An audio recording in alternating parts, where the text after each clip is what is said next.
جس کی بڑی وجہ یہ ہے کہ جو ان کے شروع کے 10 سال تھے اس وقت اقتصادی طور پہ بہت زیادہ ترقی ہوئی، لیکن بعد کے 10 سال میں اقتصادی ترقی کی نمو اس طرح نہیں تھی، یعنی اس کی جو تناسب تھا وہ اس طرح نہیں تھا جیسے کہ ابتدائی 10 سال میں تھا، جس کی بنیادی وجوہات میں ترک جو رجب طیب اردگان کے سپورٹرز ہیں وہ یہ کہتے ہیں کہ اس کی ایک بڑی وجہ یہ تھی کہ ترکی میں جو مختلف مسائل آتے رہے، کرونا آیا،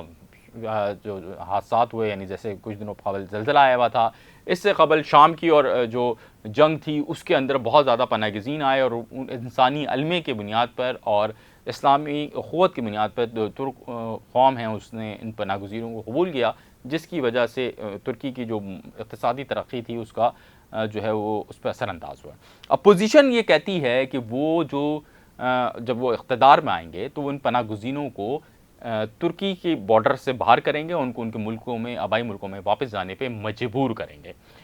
گو کہ یہ ایک انسانی المیہ ہوگا، لیکن یا اس سے بڑا ایک المیہ جنم لے گا، لیکن کیونکہ وہ ان کے ملک کے لیے صحیح نہیں ہے تو لہٰذا وہ کسی کو برداشت نہیں کریں گے۔ اس کے ساتھ ساتھ وہ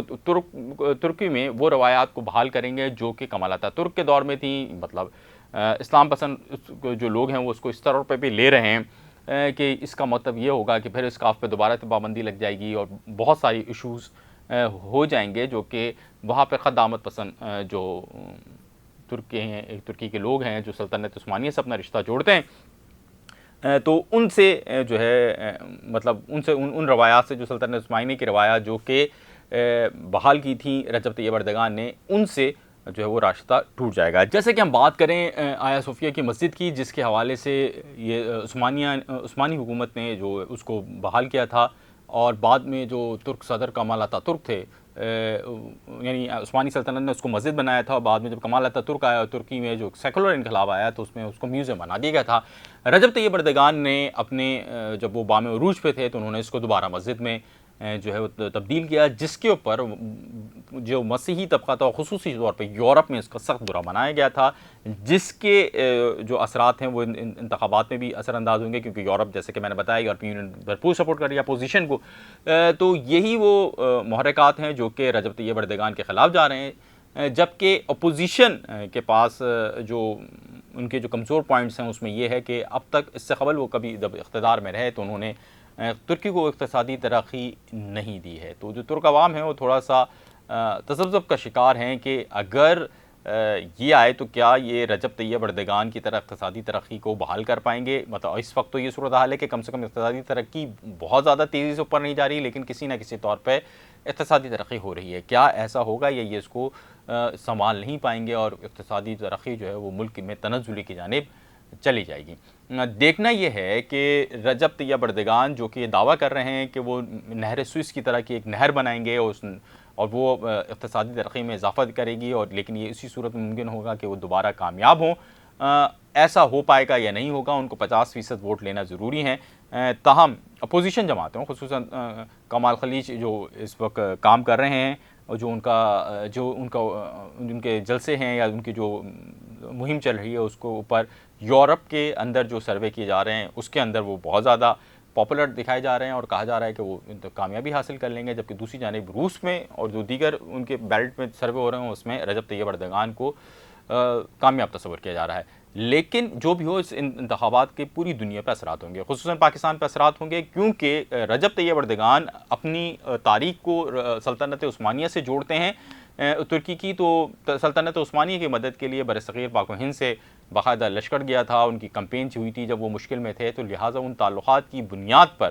وہ اقبال کی بھی بڑی عزت کرتے ہیں اور اس کے ساتھ ساتھ پاکستان کے لیے بھی ہمیشہ کھڑے ہوتے ہیں۔ لیکن اگر کوئی سیکولر آئے تو وہ ان کی جو خارجہ پالیسی ہوگی وہ بالکل دوسری تبدیل ہو جائے گی، اور وہ بات کریں گے اقتصادی، اور پھر وہ بھارت کے طرف زیادہ دیکھیں گے کیونکہ ان کو وہاں سے زیادہ بینیفٹ ہے۔ لہذا پاکستان ایک اچھے دوست سے محروم تو نہ ہو، لیکن اس اچھے دوست کی اس سپورٹ سے محروم ہو جائے گا جو کہ اس کو ماضی میں گزشتہ 20 سالوں سے ملتی رہی ہے، چاہے زلزلہ ہو، چاہے کوئی بھی پاکستان پہ آفت ہو، چاہے بھارت کی شر انگیزی ہوں۔ رجب طیب اردگان زیادہ کھڑے ہوئے اور رجب طیب اردگان نے اپنی مکمل سپورٹ کا اعلان کیا، چاہے وہ کشمیر کا معاملہ ہو یا دیگر معاملات، اب اس سپورٹ سے ہم محروم ہو جائیں گے۔ لیکن اب یہ 14 مئی کے انتخابات میں دیکھتے ہیں کہ فاتح کون ہوتا ہے۔ اگر جیت ان کے رجب طیب اردگان کے مخالف امیدوار کے آئی تو اس کا مطلب یہ ہوگا کہ اس ترکی کے اندر اسلام پسندوں کو کسی طرح یہ مطلب کسی ایک طرح کی شکستی ہوگی، اور اس کے بعد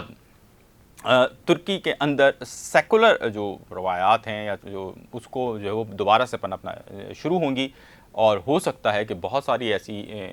ترکی کی جو وہ روایات یا ترکی کی وہ مقامات جو کہ سلطنت عثمانیہ کے حوالے سے دوبارہ سے رائج ہو گئے تھے، وہ جو ہے وہ چیزیں ختم ہوں گی، چاہے وہ ارطغرل غازی کی سیدھی صورت میں جو ڈرامہ سیریز کا سلسلہ جو ترک حکومت کر رہی ہے، یا دیگر جو چیزیں ہیں ان میں بھی قدغن لگنے کا سلسلہ شروع ہوگا۔ دیکھتے ہیں ترکی کے عوام کس کے حق میں فیصلہ دیتے ہیں۔ یہ جو 14 مئی کی رات تک یہ ریزلٹس واضح ہونا شروع ہو جائیں گے۔ اس حوالے سے آپ کا کیا فیڈ بیک ہے؟ آپ کس کو کامیاب دیکھنا چاہتے ہیں؟ ہمیں ضرور بتائیے گا، اپنے فیڈ بیک سے ہمیں آگاہ کیجیے گا، اور اگر اب تک آپ نے رپورٹرز 21 کو سبسکرائب نہیں کیا ہے تو ہماری گزارش ہوگی کہ رپورٹرز 21 کو فوری طور پر سبسکرائب کر لیں۔ آپ کا بہت شکریہ، آداب عرض ہے۔